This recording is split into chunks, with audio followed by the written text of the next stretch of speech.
Хэл ярианы хөгжил нь төрхөөс өмнө эхэлж амьдралын эхний 3 жилд хүүхдийн насан туршийн хөгжилд голлох үүрэгтэй байдаг. Тэгэхээр таны хүүхдэд цэцэрлэгт явахаас өмнөх 3 жил маш чухал байна.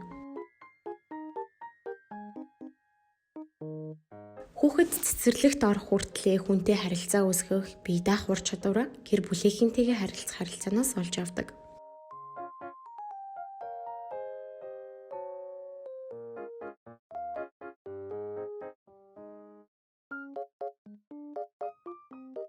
Сонсголтой хүүхэд ихэвчлэн сонсох хэрэгтэн буюу чихээрээ орчин тойронд нь хэн ямар дуу хоолойны өнгөөр хэрхэн өөртөө харилцаж байгааг сонсож хүлээж авдаг бол сонсолгүй хүүхэд бүхий л мэдээллийг харах хэрэгтэн буюу нүдэрээ хүлээж авдаг.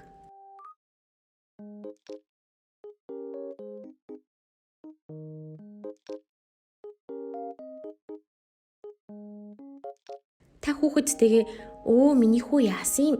Мөөмө идмээр байгаа мó?" гэж амаараа ярьж асуухад инээх ч юм уу биеэ хөдөлгөн ямар нэгэн дуу аваа гаргаж хариултал үзүүлдэг те. Яг үнтэй адил. "Өө миний хүү яасан юм? Мөөмө идмээр байгаа мó?" гэж та тохионы хэлээр л илэрхийлэхэд л хангалттай юм. Таны хүүхэд таныг харж байгаа, таныг ойлгож байгаа. Тэгэхээр сонсголгүй хүүхдийн их хэл нь Монгол тохионы хэл буюу хараан дээр суурилсан хэл. Яг энэ үед нь та их хэлээр нь харилцаж өөрийгөө илэрхийлж байх хэрэгтэй.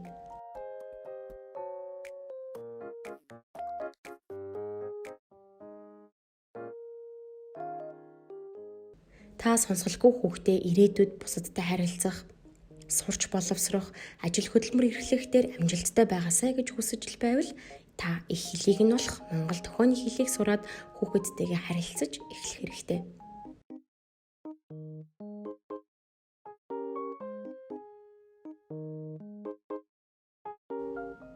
Хүүхэд хөлд орох гэж нэлээд хэд унсан ч өөрөө алхах гээд босоол ирдэг шүү дээ, тийм ээ?